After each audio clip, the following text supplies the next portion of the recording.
안녕하십니까, 파워게르만입니다. 등이 두껍고 커지고 싶다면 바벨로우가 최고다, 꼭 해야 된다 라는 소리를 들어보셨을 겁니다. 흔히 말하는 5대 운동 중에 유일하게 등을 타겟하는 운동이기도 하죠. 즉 등 운동의 근본은 자타공인 바벨로우라고 할 수 있습니다. 그런데 막상 해보면 등 근육은 잘 모르겠고, 일단 허리가 부담되는 건 확실하기 때문에 제대로 못하시는, 안 하시는 분들이 대부분이실 겁니다. 그래서 제가 이번 영상에서 허리 통증 없이 고중량 바벨로우 하는 방법, 자세 하나하나 스텝별로 말씀드리면서 어떻게 해야 허리 통증이 없고 정확하게 할 수가 있는지, 대체 왜 바벨로우가 최고의 등 운동이라는 건지 말씀드려 보도록 하겠습니다.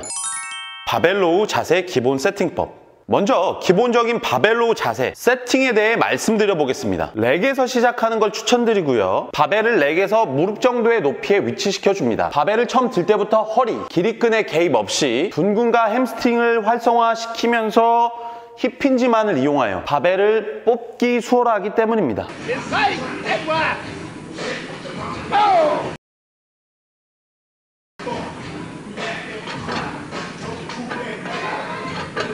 힙힌지의 사용이 익숙하다면 바닥에서 시작하셔도 무방하지만, 중량이 올라가고 세트 수가 많아지면 확실히 영향이 있습니다. 발의 간격은 다리를 제자리에서 들었다 놨다 하면 떨어지는 정도의 편안한 골반 너비 정도로 벌려줍니다. 그래야 하체 근육 모두 골고루 사용하기 용이하고, 무엇보다도 햄스트링부터 골반, 둔근, 광배근까지 소위 말하는 후면사슬 근육들이 자연스럽게 이어질 수 있기 때문입니다. 하체 안정화를 위해 여유 있게 서는 건 로우 동작 시 거슬릴 수 있으니 좋지 않습니다. 발의 각도는 살짝 바깥을 향하게 합니다.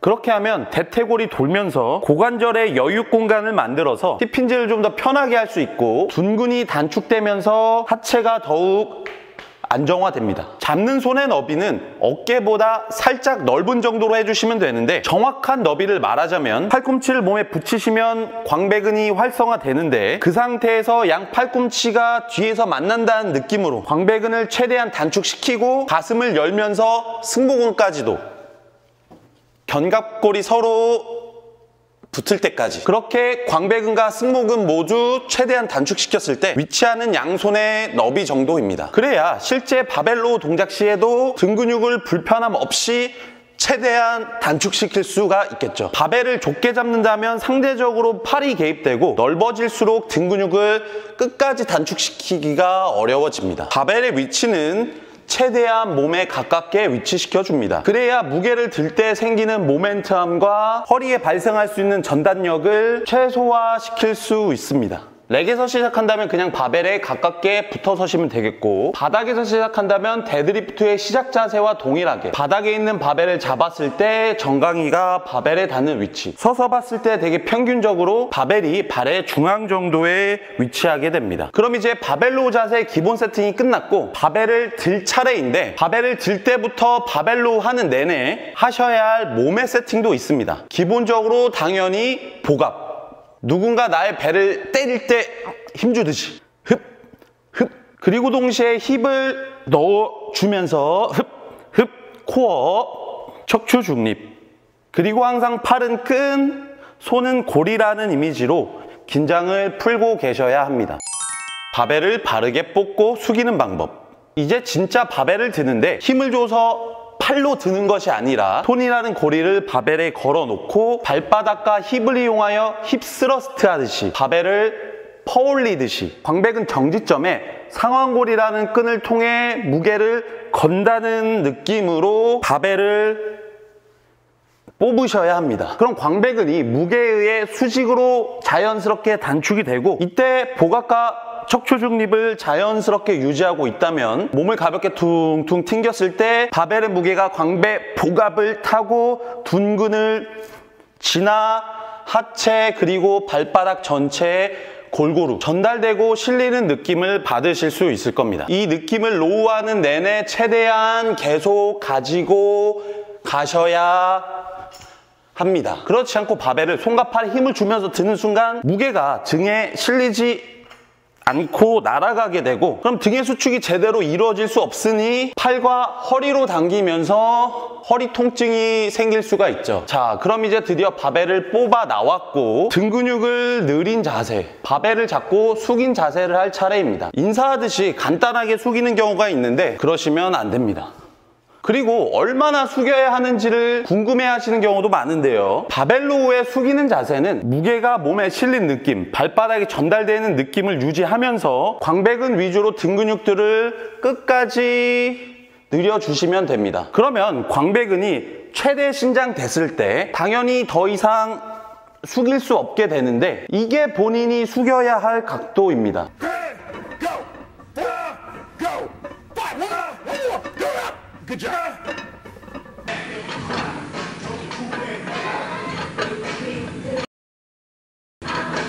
광배근을 늘린다는 개념이 헷갈리실 수도 있는데, 광배근은 척추 밑과 골반 부분에서부터 상완골, 팔뚝에 붙어 있기에 겨드랑이를 누르는 느낌, 광배근이 활성화된 상태에서 팔의 각도가 몸에서 벌어지면 광배근이 늘어나는 겁니다. 이때 사람들이 가장 많이 실수하는 부분이 있는데요. 상완골만을 이용하여 광배근을 늘리려고 하는 겁니다. 그러면 광배근의 위쪽만을 잡고 늘리는 것이기에 광배근 아래쪽은 수축이 풀리면서 대신 허리가 굽어지게 되고 기립근이 개입될 수가 있죠. 광배근의 기시점인 척추 밑쪽과 골반에서부터 정지점인 상완골 두 사이를 늘린다는 느낌으로 광배근을 늘려주셔야 합니다. 그리고 이때 광배근과 연결되어 있는 다른 후면사슬 근육들도 자연스럽게 같이 신장이 되는 게 당연한 겁니다. 특히 광배근이 늘어난 자세에서는 광배근이 붙어있는 골반을 반대쪽, 아래쪽에서 잡아주는 햄스트링이 같이 팽팽하게 당겨지는 느낌이 들죠. 고립한다면서 말 그대로 등만을 늘리려고 하면 오히려 등 근육들이 바르게 쓰이지 못하고 대신 허리가 쓰여지게 됩니다. 자, 그래서 이렇게 광배근을 늘리면서 후면사슬 근육들이 받아주면서 바벨로 숙인 자세를 만들면 승모근을 포함한 모든 등 근육들 역시 당연히 자연스럽게 늘어난 상태가 됩니다. 서서 자세를 해본다면 이런 느낌이 되는 겁니다.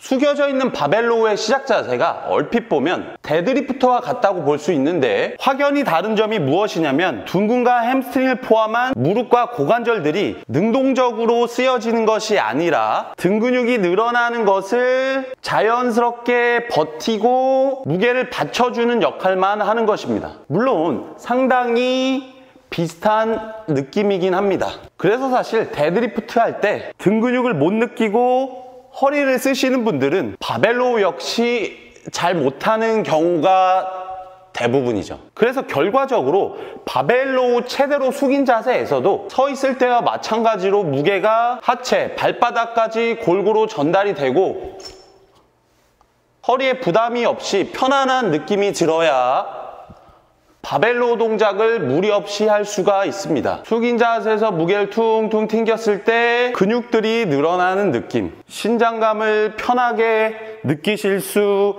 있어야 하죠. 그렇기 때문에 실제로 바벨로우를 잘하는 사람들의 동작을 보면 자연스럽게 하체가 개입이 됩니다. 광배 등 근육이 최대로 늘어나는 숙인 자세가 될 때마다 후면사슬 전체가, 특히 햄스트링이 쫙쫙 무게를 받아주는 모습을 보이죠.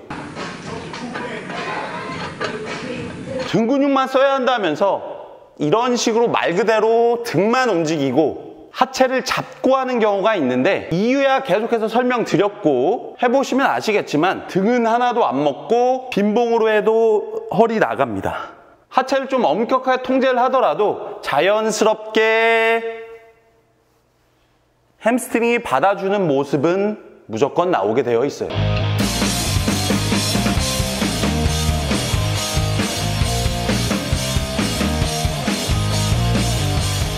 스쿼트, 벤치프레스 같은 운동 시 미끄러짐을 막아주어 부상 방지 및 기록을 향상시켜주는 웨이트 필수품 45파운드의 론슬립 티셔츠. 이번에 새로운 디자인도 출시되었으니 구매는 댓글란을 참고해주세요. 바벨을 당기는 방법. 드디어 이제 바벨을 당길 차례가 됐습니다. 바벨을 당기실 때는 말 그대로 당긴다는 느낌이 아니라 광배근을 중심으로 승모근이 붙어있는 견갑골 역시 물론 포함시켜서 등 전체를 같이 수축시켜야 합니다. 왜냐하면 무게가 케이블이나 머신처럼 앞에 있는 것을 당겨오는 것이 아니라 이미 무게가 등 전체에 하체, 발바닥에 실려서 근육들을 신장시켜 놓고 있기 때문이죠. 그런 상태에서 말 그대로 당기면서 광배를 정지점부터 상완골부터 단축시키려고 하면 밑에 있던 무게들이 앞으로 쏠리고 광배 하부 쪽은 수축이 풀리면서 길이끈, 허리가 개입되는 원인이 됩니다. 등 전체를 같이 수축시키는 느낌으로 바벨로우를 당기게 되면 동작이 약간 튕기는 듯한 모습이 되는데, 그래서 무게를 등에 건다라는 표현을 쓰기도 합니다. 실제 무게가 무거워질수록 근육의 신장 반사를 어느 정도 이용해서 살짝 튕겨주면서 당겨주는 게 고중량을 하기 위한 노하우이기도 합니다. 물론 그렇다고 무게를 너무 날려서는 안 되고, 광배근을 누르면서 천천히 가로결 중심으로 등을 전부 단축시켰을 때 확 제끼는 게 아니라 근육들이 결대로 차곡차곡 꾹 눌리는 듯한, 꾹 눌리는 듯한 이 느낌을 최대한 가져가는 게 좋습니다. 어느 정도의 중량까지는 내가 천천히 등을 정확하게 수축시키고 신장시킬 수 있어야 해요. 그런데 고중량만 살짝 튕겨주는 거고요. 바벨로우 시에 사람들이 가장 많이 하는 실수가 있는데, 모멘텀을 줄이기 위한 명분으로 바벨을 배꼽 쪽으로 의도적으로 당기는 겁니다. 허벅지를 쓸고 간다는 표현도 많이 하죠. 그렇게 되면 이러한 모습이 되면서 팔과 어깨가 당기는 동작에 개입이 되고 오히려 광배근에서 무게가 날아갑니다. 그러면 결국 더욱 등을 못 쓰게 되고 허리에 부담이 가게 되죠. 몸의 중심은 여기고 무게가 몸에 붙어 있더라도 광배근에 걸려 있는 거기 때문에 이러면 모멘텀이 더 커지는 거예요. 이 수직 밸런스가 맞아야 모멘텀이 주는 겁니다. 데드리프트를 몸에 붙인다고 이렇게 하진 않잖아요. 물론 애초에 몸에 무게를 못 실은 사람들은 이것보다는 이게 낫긴 하겠죠. 근데 결국 둘 다 틀린 겁니다. 광배근을 자연스럽게 줄이다 보면 결대로 아래로 단축이 되기에 자연스럽게 배꼽 쪽으로 가는 것이지, 너무 의도적으로 바벨을 끌면 안 됩니다. 케이블 로우를 할 때도 자연스럽게 하지 못하고 같은 실수를 하는 경우가 많죠. 그리고 또 등을 최대한 단축시켰을 때 이런 자세가 되기 때문에 상체를 드는 것이라고, 허리를 꺾는 것이라고 오해하시는 경우가 많은데, 광배근이 짧아지기 때문에 흉골은 들리고 골반은 전방경사의 자세가 자연스럽게 나오는 것이 맞고, 승모근도 단축되기에 견갑도 서로 붙게 되면서 허리가 확실히 꺾여 보이는 듯한 자세는 맞는데, 등 근육 전체가 단축돼서 나오는 자세와 일어나면서 길이끈과 허리를 쓰는 것은 전혀 다른 얘기입니다. 이거예요. 마치 로우를 할 때처럼.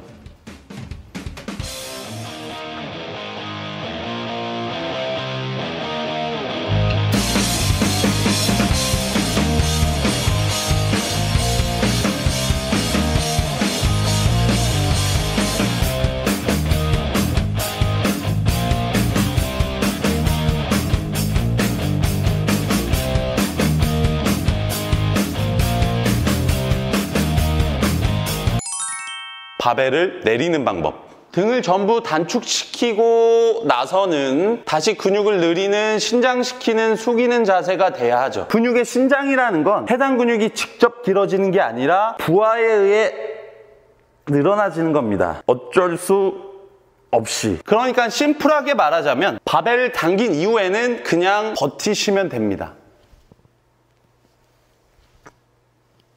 무게를 직접 내리면서 등을 늘리려고 하지 마시고, 당긴 자세를 유지하고 싶은데 등 근육만 어쩔 수 없이 무게에 끌려간다는 느낌으로. 그리고 광배근이 최대로 신장이 되면 다시 햄스트링이, 하체가 무게를 받아주게 되겠죠. 조금 더 설명을 추가해보면, 팔은 언제나 끈, 손은 고리라고 했죠. 그래서 등이 최대한 단축된 상태에서도 팔의 힘은 들어가선 안 되고, 그렇기에 팔이 먼저 나간다는 느낌. 등은 그대로 있는 상태에서. 그리고 등 근육의 신장도 역시 단축할 때처럼 골반부터 상완골까지 이어진 광배근을 중심으로 등 전체가 같이 신장되어야 합니다. 서서 해보면 이런 동작으로 볼 수가 있죠. 처음에는 가벼운 무게로 팔을 먼저 확실히 보내고 그 다음에 등 근육을 신장시키는 연습을 해보시면 감을 잡는데 도움이 되실 겁니다. 자, 이게 신장시키는 방법이었는데 그리고 나서는 다시 아까처럼 당기면 되겠죠? 바벨로우에 대한 설명들을 보면 서로 말이 다른 경우가 굉장히 많습니다. 가장 큰 이유 중 하나는 타겟 근육과 참여하는 근육들을 조금씩 다르게 보기 때문입니다. 물론 그것들이 틀린 설명은 아니고 개인의 노하우일 수는 있겠지만 스탠다드 바벨로우라고 한다면 메인 타겟 근육은 등의 어느 특정 부위라기보다는 등 중앙부터 하부로 이어지는 광배근 전체이고 등 상부인 승모근이 직접적인 개입을 하게 되고 둔근과 햄스트링이 보조적인 역할, 즉 렛이나 트랩이 아닌 백 그 자체, 광배근을 중심으로 한 포스테리어 체인, 후면사슬 전체가 참여를 해야 합니다.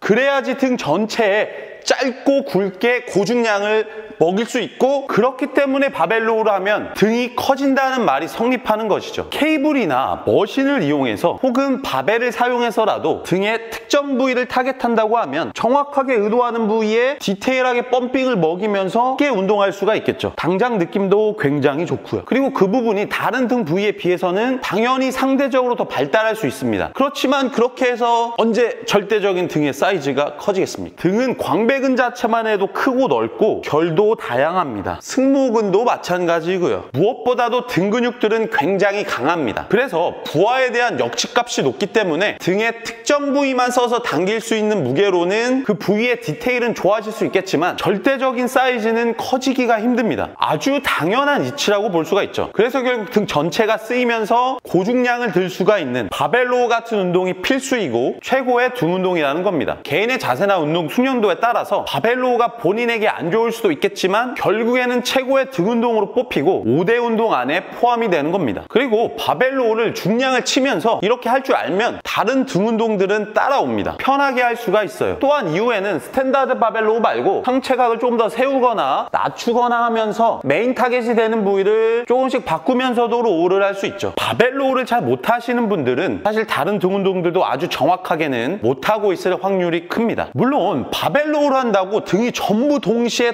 똑같이 잘하는 것은 아니기에 메인 타겟이 다른 운동을 같이 해주는 게 좋습니다. 대표적으로 티바로우 같은 경우가 지금껏 말씀드린 바벨로우와 같은 원리인데 메인 타겟이 광배가 아닌 승모가 되는 운동이고요. 그리고 물론 큰 운동 시에 잘 안 느껴지거나 상대적으로 성장이 느린 부위는 케이블이나 머신 등을 이용해서 보완해주는 것도 당연히 필요한 부분입니다. 그렇지만 바벨로우, 티바로우, 턱걸이 이런 큰 등 근육 운동들이 베이스가 돼야 된다는 것이죠. 그래서 결론적으로 이 영상을 보신 분들은 바벨로우 분명히 어려운 운동이지만 열심히 연습해서 고중량도 척척 잘 할 수 있게 되시길, 등 운동의 근본을 마스터하시길 바라겠습니다. 이번 영상이 조금이라도 도움이 되셨다면 구독과 좋아요 잊지 마시고요. 영상 말고 실제로 저에게 운동을 배워보고 싶으신 분은 현재 서울에서 개인 PT를 진행하고 있으니 인스타그램 해건캉으로 연락 주시면 되겠습니다. 다음에 더 나은 영상으로 찾아뵙도록 하겠습니다. 이상 파워게르만이었습니다. 감사합니다.